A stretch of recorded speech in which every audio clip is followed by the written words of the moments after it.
Hello everyone, my name is Kevin Gu, and today I'm going to talk about our paper with Yuqian Zhou and Professor Thomas Huang, the unsupervised representation adversarial learning network from reconstruction to generation. So let's consider what is a good representation for data. We think there are three criteria. The first one is good for classification or regression. So basically, the hidden representation should be discriminative and describe the distinctive features in the image. And also, the second one is good for reconstruction. So given a latent representation, we should be able to correctly reconstruct the image corresponding to it. And the third one is good for generating new samples. So being able to generate new samples given unseen latent representation basically means the latent representation correctly learns the underlying characteristic of the image. So many approaches has been proposed for unsupervised representation learning.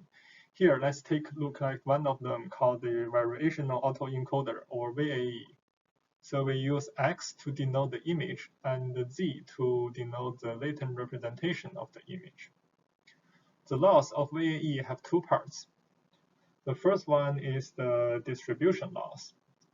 It put a constraint on the latent representation by minimizing the KL divergence between the target distribution, PC to Z, and the distribution of the latent code Z given X. The second one is the reconstruction loss. So minimize the reconstruction error of the encoder-decoder structure of the VAE.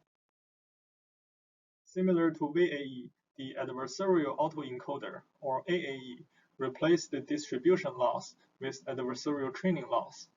So instead of minimizing the KL divergence loss directly, AAE enforced the target distribution P theta Z onto the latent code by using a discriminator.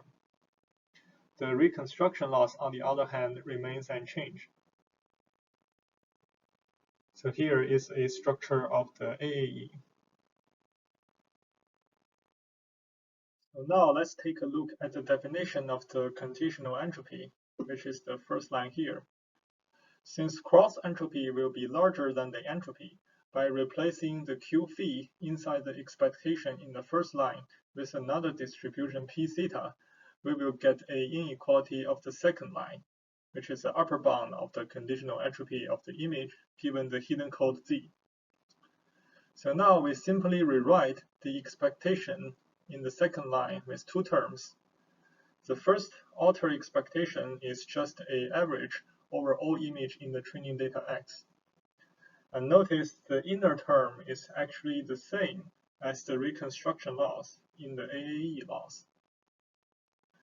As a result, minimizing the reconstruction loss in the AAE will reduce the upper bound of the conditional entropy of X given Z, or the uncertainty of the reconstructed image X given Z. Well, let's say that we have a joint distribution of X and Z as shown in this diagram. The vertical axis is the image axis, and the horizontal axis is the latent code.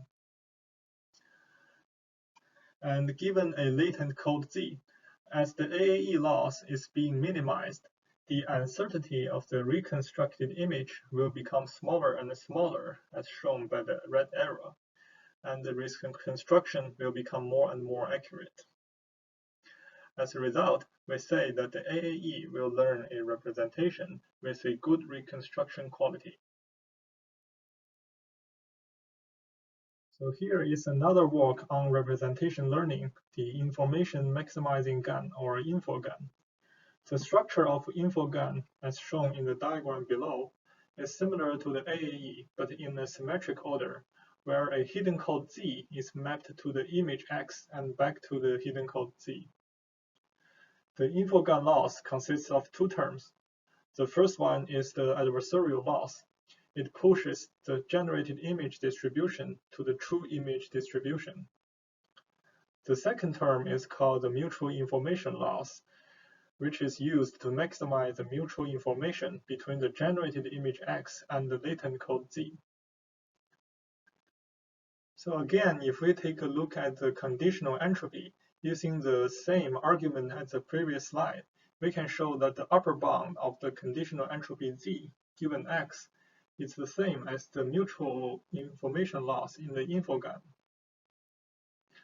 As a result, minimizing the InfoGAN loss will reduce the uncertainty of the latent code Z given an image X, which is desired for classification and regression. For example, let Z represent the label of the digit. Then given a set of digit 6 with different styles, minimizing the InfoGAN loss will reduce the uncertainty of the label Z given any digit 6, such that they can all be correctly classified. The red arrow shows the effect of minimizing InfoGAN loss on the joint distribution of X and Z. To summarize, the AAE will reduce the conditional entropy of the image X given the latent code Z, which is good for reconstruction. InfoGAN, on the other hand, will reduce the conditional entropy of latent code Z given the image X, which is good for classification and regression. However, in order to get a good representation, we need both reconstruction and classification accuracy. So based on this intuition, we propose the representation GAN, or the RepGAN, which combines the advantage of AAE and InfoGAN. The network structure of the RepGAN is shown on the left side of the slide. So specifically, RepGAN is trained in both the XZ-X direction, which is from the image to the latent code back to the image, and the ZXZ direction, which is from the latent code Z to the image back to the latent code Z. So both training methods will use the adversarial training to push the distribution of the latent code Z and the distribution of the image X to the desired distribution. The training will be alternating between those two modes. By training the network in both directions, the both conditional entropy will be minimized so that the image X and the latent code Z will be pushed towards to a single one-to-one mapping. And as a result, both good reconstruction and classification performance can be achieved. In terms of the joint distribution, as shown to the right, it will try to squeeze the joint distribution of X and Z to a single point, as illustrated by the red arrow, such that one image will be mapped to a unique latent code Z and vice versa. On this slide, we show the quantitative experiment result, the reconstruction loss. To the left is the image reconstruction loss. In this setting, we feed an image X into the network encoder, encode it to a latent code Z, and then reconstruct the image X by decoding the hidden code Z. Namely, we take the XZ-X structure. So as predicted by our previous analysis, the AAE, corresponding to the dashed red line, achieved the best performance. Our proposed RepGAN, the green line, closely follows the AAE performance, also achieving a low reconstruction loss. The InfoGAN, on the other hand, have a much larger loss due to the fact that the InfoGAN loss does not minimize the uncertainty of the reconstructed image X given the hidden code Z. On the right side is the latent code reconstruction loss, where we feed a randomly sampled latent code Z into the decoder to get an image X, and then through encoder to get reconstructed latent code Z. The AAE in this case has the worst performance, especially when hidden dimension is large. The reason is that the AAE loss does not reduce the uncertainty of the hidden code Z given the image X.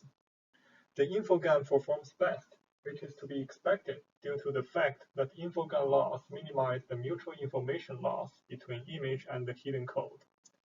And RepGAN again closely follows the InfoGAN and achieve a good performance. Here are some examples on the MNIST dataset for image reconstruction, where the setting is from the image to the hidden code to the image, namely XZ-X. As we can see that both the AAE on the first row and the RepGAN on the third row achieve a much better image reconstruction than the InfoGAN. So notice that the InfoGAN, although being able to reconstruct the correct digit, but the style of the digit is very different. On the other hand, the AAE and the RepGAN are able to reconstruct both the correct digit and the similar style.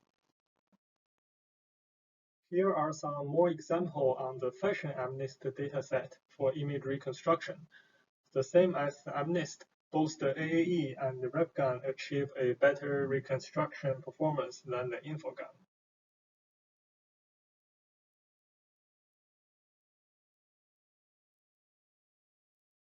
Now let's take a look at some image generation result.